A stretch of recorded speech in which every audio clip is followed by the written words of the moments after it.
Similar to what we did last year, I'm hoping to offer some information and perspective, informed, I hope, by the countless encounters that I have every day with faculty, students, and staff.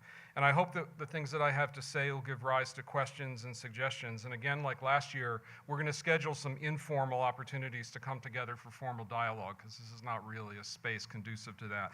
Although we'll have a little time for Q&A at the end to at least start planting some seeds. I think that to me personally, and I think to many of us at Naropa, measuring our impact and planning our future means figuring out how to place this 43-year young institution in the larger context of the world. You know, whatever political views any of us might hold, I think it's safe to say that we as a country, as a society, are embarking on a pretty uncertain social journey. Carrying that kind of uncertainty and potential for turmoil more than maybe any of us have ever experienced in our lives. I think the uncertainty is fueled by the fact that it's actually unfolding around us right now. So if any of you were ever in a bad accident or had any really intense experience, perhaps suffered a great loss of any kind, you can appreciate the difference, I think, between your experience when you were in the middle of that event and then the echo of that experience when you inevitably relive it later on. The news of the day is we are in the middle right now. The echo hasn't happened yet. And so the intensity, I think, is therefore increased. And I believe as individuals and as a community, this is the moment to embody Dr. King's declaration of the fierce urgency of now.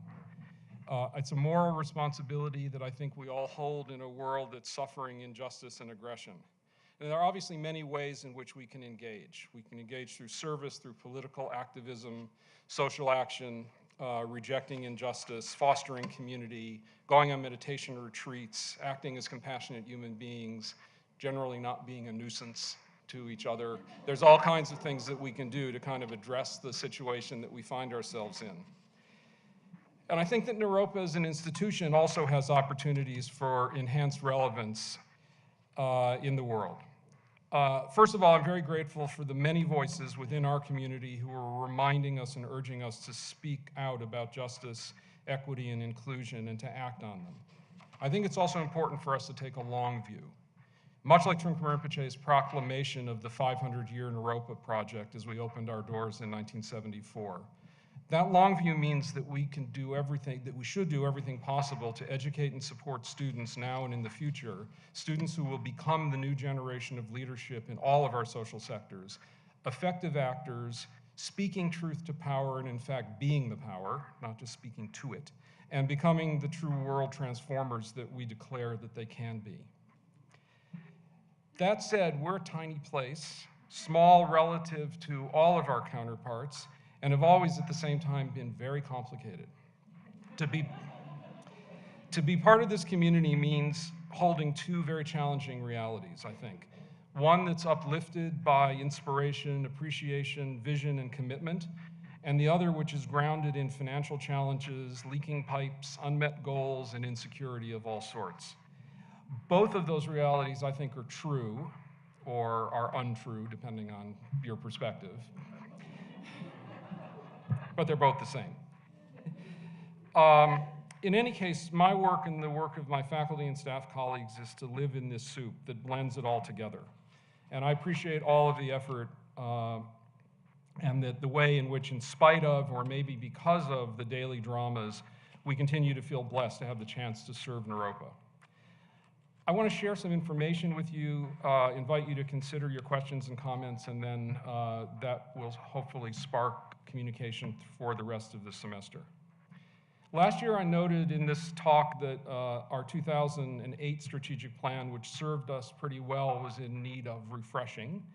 And I can say that now that that refreshment is happening, I'm very grateful that our provost, Dr. Janet Kramer, agreed to head up a new planning process, inviting staff, faculty, and students to spend this academic year working on a new plan. The Board of Trustees has also been doing planning work, and it's been kind of heartening to see that there's great harmony between the work of both groups and that a plan is emerging for presentation to the community later in the spring. Dozens of you have been involved in that planning process. We've got 64 at last count pages of ideas that the intrepid faculty member Doug Dupler took on consolidating. It's sort of an amazing task. But it's really providing us with a rich amount of material to be consolidated into the plan. I also noted last year that enrollment at Naropa was a challenge. While we maintained our enrollment numbers more or less in this fall of 2016, we didn't really succeed in breaking through in what has been a challenging few years around enrollment. The reality is that Naropa is structured to serve more students than we have, and we remain a mainly tuition-funded institution, as is the case for so many small colleges. Given our size, the difference of a few hundred students is the difference between an institution that has to hold tight or even constrict, or an institution that has the resources to invest in programs and facilities and enhanced services. Again, this year, we did keep tuition very close to where it has been. We've increased financial aid. We moved financial aid from an average of about 33%, meaning that we give back 33% of all the tuition collected to students in the form of aid, to about 37% this year, which is a good thing, to try and acknowledge the real affordability gap of being a student here. I can say that further increases to scholarship support are being created now, and details about that will be announced in the next few weeks. So we continue to be committed to doing what we can within our limitations to make Naropa a place that can be affordable to the most number of students possible. But the reality is, and it's not any different from what we've talked about before, is we can't solve our fiscal problems only with tuition increases or reduced financial aid. Our success has to be in attracting more students and also in diversifying our revenue away from such reliance on the traditional full-time, on-campus participants in our programs, which will remain the heart of Naropa, but can't be the only source of our resources. Spring enrollment, which by nature is limited just because of the way our programs work, was actually promising. We did a bit better than we projected, and that's a very good thing. And I think very importantly, people should know that the fall numbers are looking quite encouraging. For example, as of January 30th, in the graduate schools, across all of them, we had last year 325 applications that were being processed as of January 30th. This year, on January 30th, we're processing 573 applications, which is very cool. Moving those applications and accepted students to actually showing up and eating free lunch is, or paying for free lunch, is the goal, and it's something that we are working very hard to accomplish. Undergraduate applications are also up, but they're not up as dramatically, so there's room to grow there as well, but up is good. The enrollment challenge has clearly affected our current budget, and our academic and administrative divisions have been diligent in finding expense savings, including deferring some new hiring, carefully managing limited resources, all the kinds of things one does in a resource-constrained environment, and I'm grateful for all of that work. We also are continuing to look at ways of increasing non-tuition-driven revenue. I'll talk about that in a little while. One of the things that's happened over the past few months is that we've taken a really close look at the way in which we've been organized as a university. And as most of you know, if you've read the memos that I sent out, we took some fairly significant steps to realign the academic and administrative divisions in response to the challenges that we're working on. I think that we believe that this restructuring is going to be of benefit to Naropa's overall success and also allow the faculty and staff to collaborate more closely without the unintentional barriers that sometimes are created when we have divisional boundaries. I'm happy to talk about these changes in detail at other gatherings, but generally, in case you didn't read the memo or want reminding, we moved enrollment management and student services areas to allow for more close collaboration with their natural partners. So admissions and marketing, the Dean of Students and other student services are working now within the Academic Affairs Division directed by the Provost. This is an increasingly best practice, so to speak, at other smaller schools, so we're not the first, but we actually look carefully at what other institutions are doing. And it also seemed to us that more tightly linking our faculty to the admissions and student services areas seemed like a valuable step, given the importance of the relationship between faculty and students at a place like Naropa. We know that faculty have great influence at all stages of a student's journey here, from the very first time we get an inquiry to graduation. And finding ways for that connection to be nurtured all through that process was the point of this realignment. The business side of student services, especially financial aid, is now working closely within the business and finance and business affairs division, led by Tyler Kelsch, who has been here for the last several months. Tyler's in the front row. If you haven't met him, try and do that as our new vice president of operations. Now, the reality is change is always complicated, and I'm very grateful. I want to thank all of my colleagues whose commitment to Naropa hasn't wavered throughout this somewhat unsettled process. It's still early, but I'm feeling really good about the cross-department meetings that I've been able to attend, and as I've experienced the creativity that's coming from them. I think it's actually a really wonderful opportunity in front of us. A very significant benefit of this move is the fact that Cheryl Barber moved from her position as Vice President for Enrollment Management and Student Services into the President's office as a special advisor. That was a huge part of the overall structure. Naropa has had many opportunities for innovation which would benefit us, I believe, greatly. And the reality is that we are constantly coming up against a lack of capacity to assess these good ideas, decide which ones are worth exploring, which ones we might not, which we might defer, but to do it based on actual knowledge, which is kind of unique. Looking at them, creating a clear and rigorous plan to move forward, or making a decision that it's something we would set aside instead of revisiting over and over again, which we're really good at doing.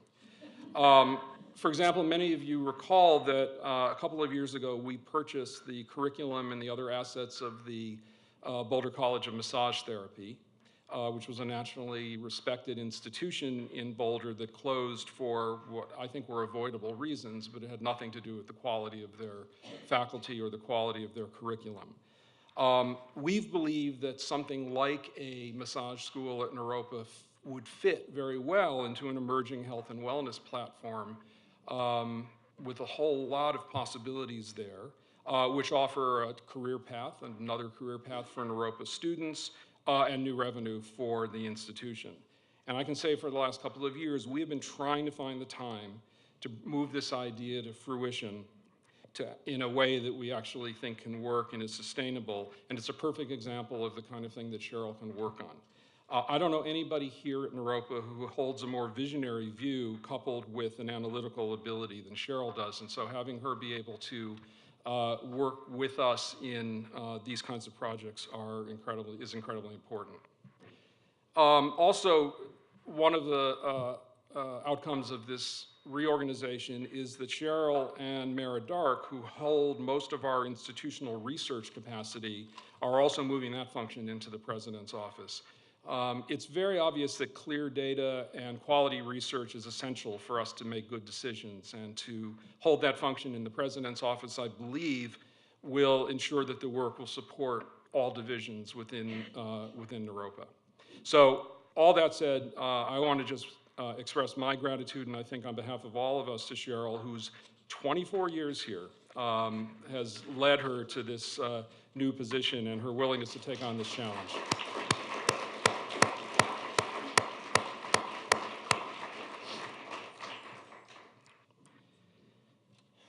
One important way, I think, to increase enrollment is to continue to find ways to attract non-traditional students who want flexibility as they're starting to figure out how to connect with the university. A lot is happening in that regard. In the Naropa College, the faculty are working hard in a number of areas. We're increasing a commitment to study abroad and service learning opportunities. We're, by, in part, negotiating more ways to more closely engage with Leap Year, which some of you know is our gap year program, affiliated gap year program, and working closely with them, especially now as the founders are thinking about succession and trying to figure out where that program best sits. So it's an interesting opportunity for us to assess. You may also know, if you've been involved in study abroad, that the Boulder company Where There Be Dragons offers study abroad options, both for credit and non-credit. Dragons was sold to a new owner recently, actually an old employee now come back as a new owner, who reached out to us and is basically encouraging us to find much more robust ways to work together. Cheryl and I met with them last week. I think there's some really exciting opportunities to work with Dragons. They have a very high profile right now, since it's the program that the Obamas chose for their daughter Malia to attend, and so the spotlight is pretty bright on them right now, and the opportunity for us to kind of work with that, I think, is really important. And the Bhutan Study Abroad program is now in its third year and has real growth opportunities, not just for Naropa students, but those from other universities, and is something that we continue to work with. The Naropa College is also working on other enhanced undergraduate experiences. One that will include better alignment between interdisciplinary studies, INTD, and peace studies, with a series of concentrations in peace, justice, and conflict studies, gender and women's studies, arts and social change, intercultural, global studies, and social innovation and entrepreneurship. Particularly fond of. I'm teaching that class this spring, which has been great. In addition to that work, as many of you know, for some years, the undergraduate education faculty, led by Barb Capagan, Richard Brown, Debbie Young, and others, more recently to Naropa, our part-time consultant, Liz Grassi, who we share with Regis College until we can steal her completely from Regis College, and a drafted Nataraja Kalayu, who somehow found himself conscripted into this work, have been working on a teacher preparation program. That program's now in the approval process with the Colorado Department of Education. It's really important for us, I believe. It's going to offer a career path to undergraduates who are interested in teaching. Students will be able to enter the program from any number of undergraduate degree gateways, and their success in the program will mean that they're actually ready for licensing across the country. This is really important work. Our program, and as both we believe and has been confirmed by colleagues in the field in other universities, will be the first comprehensive, state-licensed, mindful and contemplative teacher prep program. Really, we will not be the only, but we are the first, and our opportunity to take advantage of that is huge. Students will be able to add teacher licensure to their other undergraduate majors. They'll be also credentialed in cultural and linguistic diversity, which is a powerful credential to take as they move out into either the public or private school job market. Right now, the fact is that tens of thousands of working teachers are experiencing great pressure in the country, and a large number actually don't last 5 years in the profession. The turnover rate is staggering. Now, many of those teachers, because of their own personal needs, find personal and professional enrichment programs so that they can actually develop both a personal contemplative practice and also understand tools for classroom mindfulness, such as working with the Care for Teachers program that our Richard Brown has been running with faculty from other universities at the Garrison Institute for several years. That's an important program, but what we need to note is that our graduates are going to be teachers who have integrated contemplative pedagogy with academic training from the first day of the first semester. And our goal, if it works, the promise of this program is that we're going to graduate teachers who are going to have the tools to not experience that burnout in year 1 or year 5 or whenever it is, but actually can bring this grounded contemplative learning into the classroom. We think it offers a career of great and lasting value and will make our graduates sought after by school districts across the country. If you believe at all in the view that our job is to train a new generation of leaders, our students, then arming those students to be able, with the tools to be able to generate even future generations of leaders is a very powerful offering that Naropa is making to the world. The relevance of the program has been endorsed by education faculty across the country. Importantly, also, it's resonated with philanthropists who are particularly passionate about the ways in which young children are taught in public and private schools. And I'm happy to say that this past Saturday, we received word that Naropa has been offered a lead gift of $800,000 over 3 years to support this program.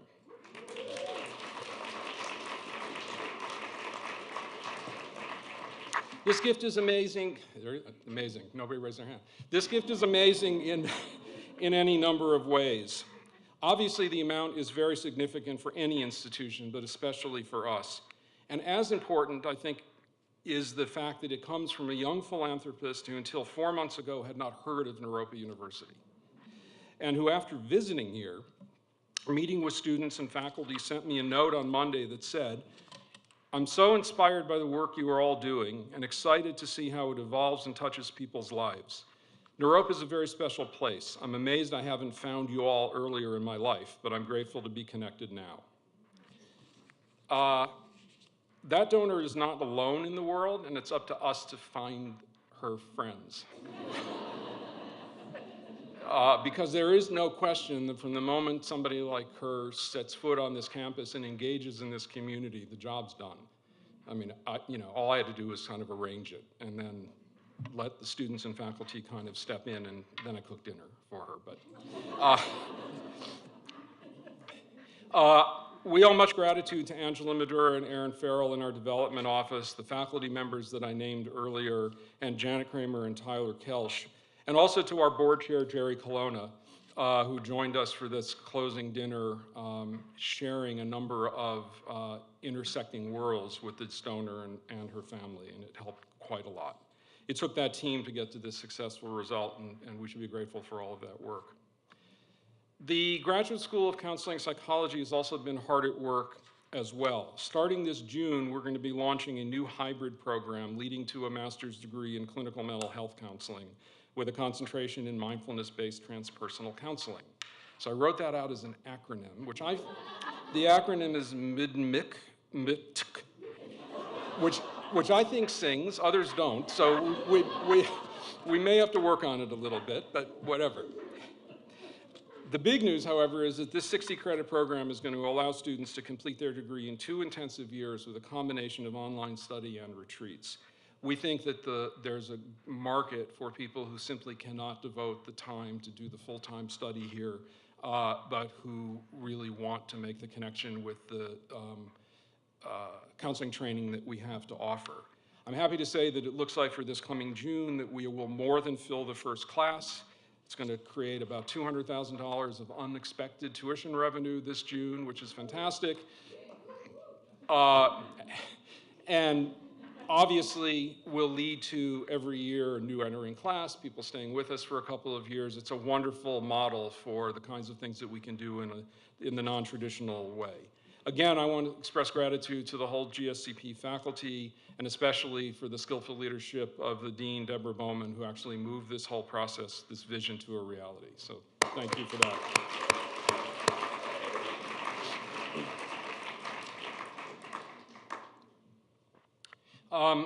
The academic programs, I think, are also benefiting from this ongoing series of external reviews that each of the programs go through every several years. The religious study external reviewers were just here and in fact presented their preliminary verbal findings a couple of hours ago, which was great. It was praiseworthy, it was laudatory, it was critical, it was creative. I think it was a lot in this brief conversation, and we look forward to seeing their write-up. And we've basically had similar results from the external reviews that have we've undergone over the last few years. This self-study process, which is part of the external review, self-study is presented by the faculty to the reviewers long before they come, and then the reviewers kind of measure what they find against our findings. This self-study process and the overall assessment is extremely important for us in a number of ways. It's really important to the Higher Learning Commission, our accreditors, who, in fact, when they were here in 2013 and reaccredited us for 10 years, noted the one area that we needed to show definite improvement, and that was our ability to do rigorous assessment and actually make decisions as a result of what we found. And in fact, the HLC is coming back to Naropa in the spring of 2019 to measure our progress in that work. That seemed like a long time from then, but it seems like a really short time from now. So the faculty is hard at work, led by Susan Burgraff in the provost's office, to really kind of dive deeply into this assessment work, and it's going to serve Naropa very well. I'd like to note some other internal accomplishments that I think we should all be aware of. Over the course of Naropa's history, SUN, the Student Union of Naropa, has been more or less visible, more or less active, depending on, I don't know what, the moon, the time, I don't know what, but it's ebbed and flowed. I'd say without question today, SUN is engaged, energized, and actively reaching out to staff and faculty, looking for ways to collaborate as part of the community. And I think that's hugely important. I think the student voice having co-equal power to the staff and faculty voice as it comes to defining this institution is very important. At SUN's instigation, a small group of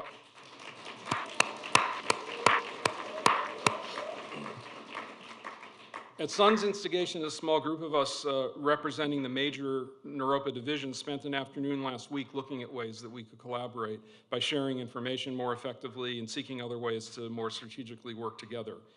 I don't know what will come of that. I think a lot could. I especially enjoy going to meetings where I'm not expected or invited to carry the agenda, which is great, and I look forward to, all of us I think should look forward to see how this unfolds. I also appreciated the recent invitation to share some thoughts with the Staff Executive Council, which over the past few years has become increasingly a vehicle for the staff voice to be heard. The annual staff survey, which most of you on the staff I hope have completed, offers really important information. And I'll say some of it is not easy to read. It calls out areas of improvement. Some of the criticisms in that staff survey are pointed. But it's all helpful and it's all important to read, because I think that the data basically that we receive from these surveys always is sitting on a foundation of great care for this institution. And I think as long as we read it from that perspective, that's very important. I'll make one public service announcement to both staff and students that SUN and the Staff Executive Council have elections upcoming and ongoing. And so I'd encourage you, depending on who you are, to consider participating in that process. Cauldron, the Faculty Senate, is also the critical part of our shared governance model, important in a university where strong faculty voice is needed. Cauldron is doing great work again this year under the leadership of Candace Walworth, supporting the faculty and supporting Naropa broadly. Over the last few years, we've very deliberately asked Cauldron to take on more of a responsibility around creating the academic affairs budget, along with colleagues on the Provost Leadership Council, the deans of the schools. That budget represents a significant part of our overall university budget, so it's a crucial piece of work. And we believe, I think, that the closer the budget creators are to the programs that we actually are supporting with our resources, the more effective the process can be. And so it's not necessarily obvious work for some of our faculty for whom budgeting and money management at an institutional level is just simply not what they do. But the wisdom coming out of the group has always been powerful, and I appreciate all of the effort. I also want to call out Regina Smith. I said I wasn't, I wouldn't tell her what that meant, so you can just hold that for a minute, right? I really want to thank Regina and her colleagues in creating the newly renamed Office for Inclusive Community. Regina has been balancing a teaching load with the intensive work of an administrative leader in the area of diversity and inclusion. Sort of a remarkable amount of work for a single person to be carrying, even with some help. She has been able to institutionalize so much in a relatively brief tenure, and I will say from personal experience that without any hesitation or sugarcoating, she makes clear the ways that Naropa needs to continue to grow and improve in matters concerning social justice, bias, and unskillful actions. So we should be grateful for that work.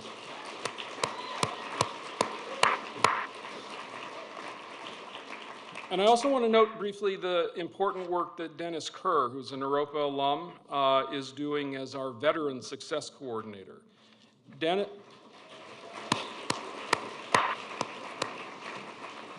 Dennis's job is funded by AmeriCorps Vista, which is a good thing for us. He is a longtime veteran. The reality is that Naropa has had veterans as part of our student body from the very beginning, and I think it's very safe to say that we have not always done a good job in welcoming that group of people and supporting those students. Sometimes I think those individuals have unfairly been expected to bear the burden of some foreign policy decisions that we find troubling and have vigorously resisted. And the reality is that those individuals were not those deciders.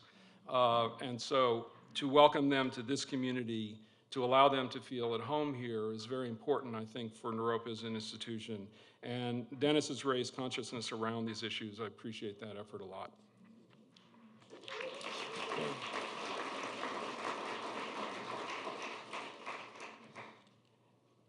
Let me briefly touch on the work of the centers at Naropa. So the Center for Advancement of Contemplative Education, the Center for Bhutan Partnerships, the Joanna Macy Center, and the combined Authentic Leadership Center and our extended studies work, still almost in need of a name.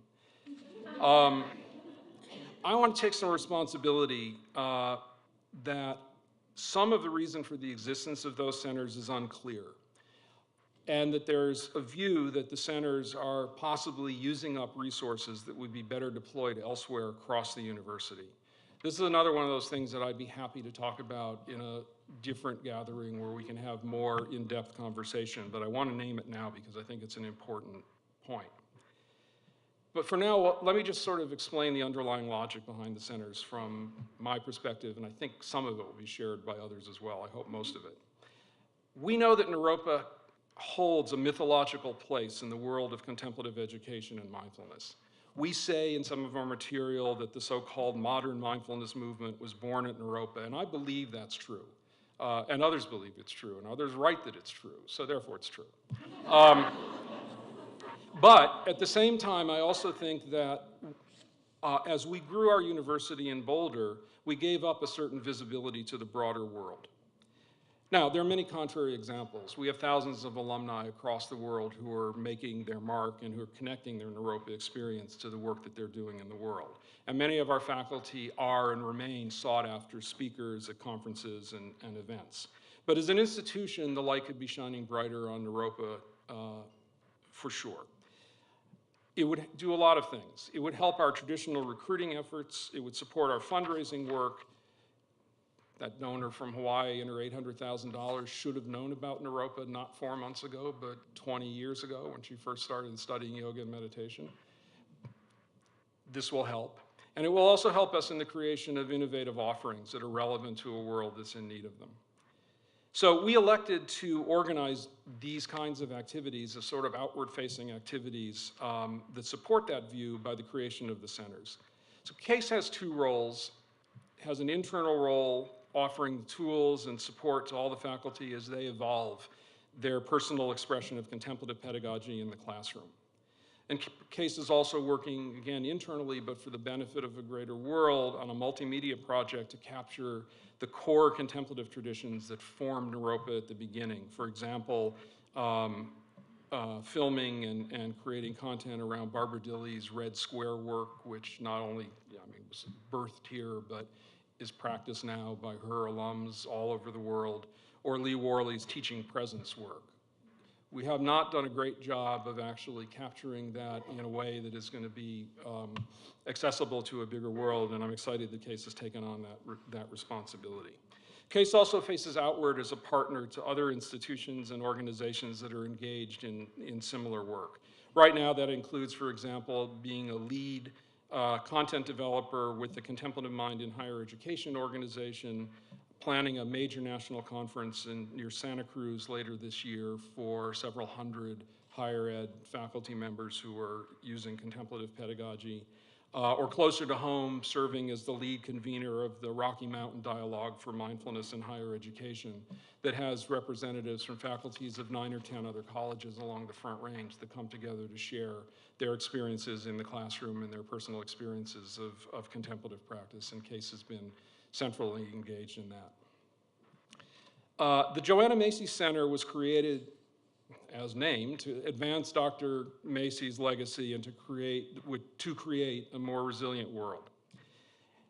We carry great responsibility by establishing that center because we are the institutional home of her work. That work has deeply informed our environmental offerings for years. And as Joanna ages and slows down her work, the importance of Naropa being an institutional university home can't be overstated. The Joanna Macy Center was created by an exceptionally generous lead gift of $250,000 a couple of years ago by Christopher and Luann Hormel, Christopher, our longtime trustee. That gift continues to benefit this community, and most immediately, including the assurance that any staff, student, or faculty member who are willing to dive deeply into Joanna's 3-day retreat this coming March, can do so regardless of ability to pay. And that announcement will go out more clearly today or tomorrow. But because of Christopher's gift, no one will be kept out because of the inability to pay. The Center for Bhutan Partnerships was a way to organize the work of several individual faculty who over the years have been working in Bhutan and supporting the visiting faculty from the Royal University of Bhutan who've come to Naropa. The undergraduate study abroad program led by Professor Ann Parker is also held by the center. In addition, as a result of the work by faculty from the Graduate School of Psychology, a remarkable thing happened about 4 weeks ago, where a master's and postgraduate certificate program in contemplative counseling psychology was launched at the Royal University of Bhutan in one of their campuses in southern Bhutan. There are now more than 60 postgraduate and graduate students enrolled in that first program in a country that lacked any professional mental health counseling training at all. Our graduate students will have an opportunity to serve their internships in Bhutan, working with NGOs throughout the country, partnering with the students that are enrolled in the program in Bhutan. It's a really powerful opportunity. It's a really rare thing for an institution to have the ability to influence the emerging mental health care infrastructure for an entire country. Pretty cool. Faculty have worked incredibly hard to bring us to this point, and I think that it's another one of those areas which the world will take note of, and it's very important. So with respect to all those centers, and I'll get to the leadership and extended studies. With respect to all the other centers, I actually will admit that I don't know how the impact of the work is going to unfold, and I don't know all the ways in which the work of the centers are going to contribute directly to our revenue.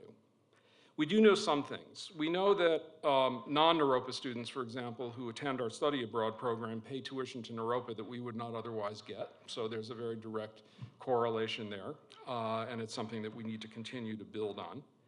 We also know that generous donors like the Hormels that allowed the Joanna Macy Center to be created is allowing it to operate now at no additional cost to the university, which is a powerful gesture on their part. But less measurable, but I think as real, is the impact this kind of work has on prospective students. Even students who may not travel to Bhutan, may never meet Joanna Macy, but who ultimately choose Naropa because we're a place that does that kind of work. And that's important to them in terms of what they imagine their experience here will be.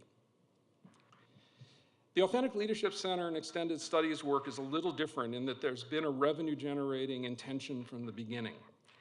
And I think that many of us are impatiently waiting for the significant impact that we believe is possible.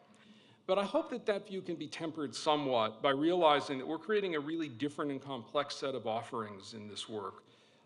With some very limited initial dedicated resources. We've had a couple of generous donations, but it's been far less than it's taken us to kind of move this project along as quickly as we would like. The Authentic Leadership Center that Susan Shea is directing is built around the successful, longstanding certificate program that it happens each spring. From that, Susan and colleagues, Mary McHenry, have been creating a suite of other projects that we can offer both in person, as we're now training more leadership trainers, and also online where there's considerable potential. So for example, we have recently contracted with a large publishing company in the East Coast to offer on-site and online mindfulness at work and leadership training. And this initial arrangement will be for a fee that is going to approach about $100,000 in revenue to Naropa. So it's a significant opportunity for us. We're doing similar work. Susan just came back yesterday, for example, from a paid gig with the Family Medicine Division of the University of Colorado Health Centers at the Anschutz campus in Denver, a leading family medicine institution in the country, and again, working with them at their request on teaching mindfulness techniques in the workplace. Again, something that we can replicate and move out into other areas, especially in healthcare. And this spring, we'll be offering a multi-week online course, pretty intensive course, also around the theme of mindfulness at work, which will be the first major offering in our about-to-be-launched eNaropa online platform. Susan's in the middle of filming it now, and I think it's going to be a really powerful moment for us to kind of get out into the bigger world, so interested in mindfulness and leadership. Other offerings from extended studies are emerging as well. They're smaller right now. For example, we have 2 short courses right now, one by Frank Berliner on basic meditation practice, one by Sharon Salzberg from her Happiness at Work teaching, which is on Udemy, the very large international platform. They're inexpensive initial kind of tastes of what happens at a place like Naropa. Several 6-minute kind of low attention span courses, but basically sharing a bit about what the Naropa approach to education is. We're also hosting in June a national conference called Compassionate Approaches to Living and Dying, Transforming the Paradigm, with a host of national and local partners, including the, it's not called Boulder Community Hospital anymore, whatever it's called now, the big hospital center, the National Council on Aging, which is based in Washington, D.C., other nonprofit organizations that are stepping in and co-sponsoring. Again, conferences do not make money, and conferences are a pain to produce, as our events friends know. But where it's different now from where it has been in the past is that we're very deliberately creating the content offerings at this conference so that we can video them, we can kind of slice them and dice them into courses, and that we can actually then launch them onto our eNaropa website to a broader paying public. And so while doing a conference on its own is fun, what we do with it is actual, the opportunity is much stronger. I think that in time, leadership in extended studies is going to cover more and more of our overall budget. To meet its potential, it needs to grow from where it is right now significantly. I remain confident in the vision and remain committed to finding the resources that we need in order to meet the potential. Almost there. Last year was a record year for fundraising, which is great. We booked about $2.6 million in gifts in Naropa. That's a big number for us. That's a little bit, it's about 10% of our overall budget. It's about double what our normal fundraising year is. Huge accomplishment.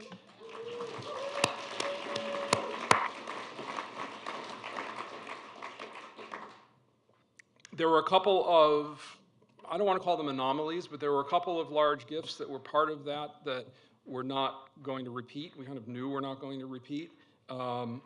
So this year we have a still ambitious but somewhat smaller $1.6 million fundraising budget. I can say that we're a little bit better than halfway there, thanks to the good work of the Development Office and the continued generosity of our closest supporters, especially the members of the Board of Trustees. and obviously because of the help of our donor who last week helped move the needle significantly. As my colleagues know, I need to continue to focus on fundraising. The good thing is I can do it with confidence in the staff and faculty leadership, that's actually lets me get out of Boulder and do that work, feeling like things are okay at home. We're also in the third year of our $10 million campaign, which, if you recall, is primarily focused on scholarship support. Last year at this time, we were about 30% of the way there, and this is part of the overall annual fundraising. This year, we're a little bit over 40% with some new pledges. And so with 2 years to go, or a little bit more than 2 years to go, we're in pretty good shape for a campaign that's not quite yet gone public. We've been staying more close to home with it. And I'm again grateful especially to our board members, but also grateful to emerging new donors to Naropa, like the parents of a couple of graduates of the Alia preschool. One does graduate from Alia. Who were not connected to Naropa other than the fact that Alia is our early childhood education lab school, but came forward and said, we'd like to fund an endowment so that there can be some money to support lower income families to send their kids to have this experience. It's a relatively modest endowment to start from these two young families, but basically a network of people that are not Naropa's people yet. And I believe that both the endowment will grow, and I believe that we will now connect more deeply with that group of people. Or expanding our fundraising, noting, for example, Boulder investor Brad Feld, who many of you, if you read papers, may know is one of the partners in the Foundry Group, a very successful venture capital investment company, who right before Thanksgiving, very publicly, because he has a blog that's read by a whole lot of people around the world, sent a $10,000 check to Naropa simply because he wanted to thank Jerry Colonna for being his friend. And he says, which is not bad. And the blog is beautiful, and if you look up Brad Feld, Jerry Colonna, you can find it. But it was an invitation to Brad's colleagues to join him in basically supporting Naropa. Now, Brad knows a lot about Naropa, and actually he will be an increasingly valuable supporter of ours in various ways. But the reality is that the world that he works in, the sort of technology world around the world, don't particularly know Naropa, and being endorsed by somebody like Brad is huge, and it's on us then to figure out how to leverage that. So it's been about 5 years since I was offered the chance to return to Boulder and serve Naropa as president. And so I wrote this. I haven't once questioned the decision. So then I put a lot of dots next to that. So I don't know. But anyway, I must have believed it because I wrote it. But what I can say is I've never questioned the vision of our founder. I increasingly am reflecting on what we can do more effectively, how we can do it with more impact. I spent most of my professional career as a social entrepreneur doing what I think was truly meaningful work, certainly meaningful to me. But at the same time, I will admit that I'm not immune, never got the vaccination from the disease that plague entrepreneurs, especially entrepreneurs working in mission-driven organizations, which is the view that the ultimate success or failure of any venture is the sole responsibility of that entrepreneur, that they need to be personally competent in everything, and that being a hero is an unwritten part of the job description. So I've been thinking a lot about that as I'm, whatever, aging or something. Intellectually, I see the fallacy of that view. Embodying a different approach, not so easy. But what I can do is invite all of us to offer ongoing, honest feedback, hopefully with some compassion and with the bright wisdom that's a hallmark of the Naropa experience. And I want to extend that invitation for feedback, not just for myself, but on behalf of the entire community.